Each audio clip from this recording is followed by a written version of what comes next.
Hello vivos, welcome back to Viva English. இந்த சேனலுக்கு நீங்கள் கொடுக்குற சப்போர்ட்காக உங்களுக்கு ரொம்ப நன்றி.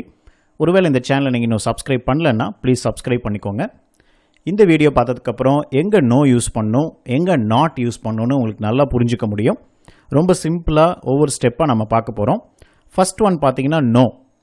ஒரு கேள்விக்கு பதில் சொல்ல நீங்கள் அதை பயன்படுத்தலாம். உனக்கு பயமாக இருக்கா? Are you scared? இல்லைன்னு சொல்கிறோன்னா நோ அப்படின்னு சிம்பிளாக சொல்லிடலாம். நெக்ஸ்ட் ஒன் பாருங்கள், நோ பக்கத்தில் நவுன் யூஸ் பண்ணுறது. ஒரு பெயர் சொல்லுக்கு நம்ம முன்னாடி நோ போடலாம். ஆனால் அ அண்ட் தி இதை நீங்கள் இடையில போடக்கூடாது, ஞாபகம் வச்சுக்கோங்க. ஸோ எக்ஸாம்பிள் பாருங்கள், அவளிடம் பணம் இல்லை. She has no money. எங்கிட்ட பணம் இல்லைன்னு எப்படி சொல்லுவீங்க? I have no money. எங்களுக்கு பேச நேரம் இல்லை. We have no time to talk now. அவங்களுக்கு நேரம் இல்லைன்னு எப்படி சொல்லுவீங்க? தே ஹாவ் நோ டைம் சொல்லிடலாம். அவளுக்கு நேரம் இல்லைன்னா ஷீ ஹேஸ் நோ டைம்னு நீங்கள் சொல்லிடலாம்.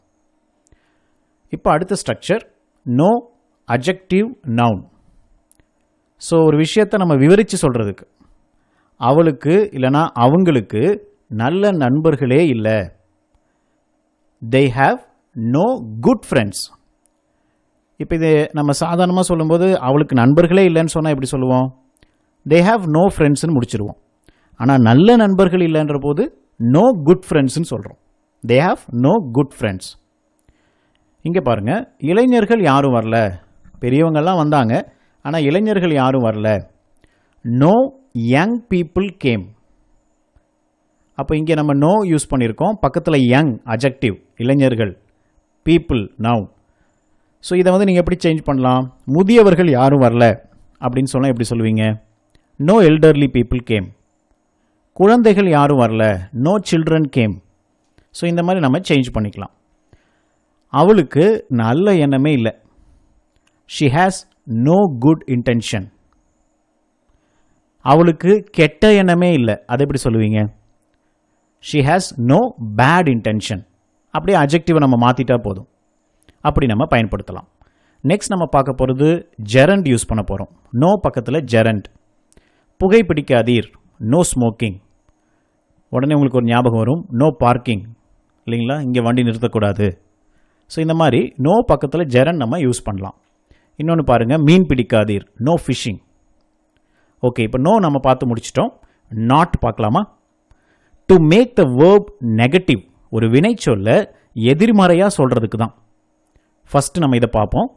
நான் போகிறதில்ல. I am not going. அந்த வேர்புக்கு முன்னாடி நீங்கள் நாட் போட்டுடணும். I am not going. நான் போகலை. ஐ டிடன்ட் கோ இல்லைனா ஐ டிட் நாட் கோ, எப்படி வேணாலும் சொல்லலாம். நான் போக மாட்டேன். ஐ வில் நாட் கோ இல்லைனா I won't go. I won't கோனாலும் வில் நாட் கோனாலும் ஒன்று தான். ஸோ வேர்பு பாருங்கள், அப்படியே நெகட்டிவாக மாற்றிடுது. அவ அதை இன்னும் முடிக்கலை. She hasn't finished it yet. அவள் அதை இன்னும் முடிக்கவில்லை. ஓகே, நெக்ஸ்ட் நம்ம பார்க்க போகிற ஸ்ட்ரக்சர், ஒரு ப்ரோனவுனுக்கு முன்னால் நம்ம அதை பயன்படுத்தலாம்.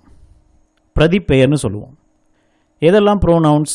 எக்ஸாம்பிளுக்கு me, him, her, them, us இதெல்லாமே ப்ரோனவுனில் வரும். இட்ஸ் நாட் மீ, அது நான் இல்லை. இட்ஸ் நாட் ஹிம், அது அவன் இல்லை. இட்ஸ் நாட் ஹர், அது அவ இல்லை. இட்ஸ் நாட் தெம், அது அவங்க இல்லை. இப்படி நம்ம பயன்படுத்தலாம். இன்னொரு ஸ்ட்ரக்சர், நாட் ஆர்டிகிள்ஸ் போட்டு நவுன் போடுறது. நம்ம நோ பார்க்கும்போது ஒரு விஷயம் பார்த்தோம், ஞாபகம் இருக்குங்களா? நோ பக்கத்தில் ஆர்டிகிள்ஸ் யூஸ் பண்ணவே மாட்டோம். ஆனால் நாட் பக்கத்தில் யூஸ் பண்ணலாம். எப்படி? அங்கே ஒரு பூனையும் இல்லை. There is not a cat. ஒருன்றதுக்கு அங்கே ஏ வந்துடும். There is not a cat. There is not cat அப்படின்னு சொல்லிடாதீங்க. There is not a cat. அங்கே ஒரு பூனையும் இல்லை. இப்போ நோ போட்டால் எப்படி மாறும்? There is no cat. ஆனால் மீனிங் என்னென்னா அங்கே பூனை இல்லைன்னு அர்த்தம். அங்கே ஒரு பூனையும் இல்லை அப்படின்ற அர்த்தம் கிடைக்காது. தெர் இஸ் நோ கேட்னா அங்கே பூனை இல்லை, அவ்வளோதான். தெர் இஸ் நாட் அ கேட்னா அங்கே ஒரு பூனையும் இல்லை. வித்தியாசத்தை பார்த்துக்கோங்க. அங்கே ஒரு ஆப்பிளும் இல்லை. There is not an apple. இப்போ ஆன் யூஸ் பண்ணுறோம். இங்கேயும் பார்த்தீங்கன்னா தேர் இஸ் நோ ஆப்பிள்னு சொன்னீங்கன்னா அங்கே ஆப்பிள் இல்லை. அங்கே ஒரு ஆப்பிளும் இல்லைன்னா there is not an apple. இன்னொரு எக்ஸாம்பிள், ஸ்ட்ரக்சர் நம்ம பார்க்க போகிறது. நாட் பக்கத்தில் த எப்படி போடலாம்? பார்த்தோம், and பார்த்தோம், இப்போ த. அது முடிவு அல்ல, it is not the end. So இங்கே நாட் பக்கத்தில் த யூஸ் பண்ணியிருக்கோம். இப்போ நம்ம பார்க்க போகிறது நாட் பக்கத்தில் மச், எனி, மெனி, இனஃப். இதை எப்படி பயன்படுத்தலாம்? ஒவ்வொரு எக்ஸாம்பிள் பார்க்கலாம். கூட்டத்திற்கு அதிகமானோர் வரவில்லை. Not many people came to the meeting. அது போதாது, இட் இஸ் நாட் இனஃப். அறையில் ஒரு நாற்காலியும் இல்லை. There is not any chair in the room. So not பக்கத்தில் எனி யூஸ் பண்ணியிருக்கோம். அறையில் நாற்காலி எதுவும் இருக்கா அப்படின்னு எப்படி கேட்பீங்க? Is there any chair in த ரூம்னு கேட்போம். இப்போ பதில் பாருங்கள் எப்படி சொல்கிறான் ஷார்ட்டாக. எதுவும் இல்லை, நாட் எனி. பாருங்கள் சிம்பிளாக எப்படி சொல்கிறதுன்னு. யாராவது உங்ககிட்ட இஸ் தேர் எனி அப்படின்னு ஏதாவது கொஸ்டின் கேட்டாங்கன்னா, எதுவும் இல்லைன்னு நீங்கள் சொல்ல விரும்புனா நாட் எனின்னு நீங்கள் சிம்பிளாக சொல்லலாம். எதுவும் இல்லைங்க. ஓகே, மச் யூஸ் பண்ணலாம். இப்போ உனக்கு காஃபி பிடிக்குமா? அவ்வளோ இல்லை. ஒரு பதில் பிடிக்காதுன்னு சொல்லலாம், நோன்னு சொல்லிட்டு விட்டுடலாம்.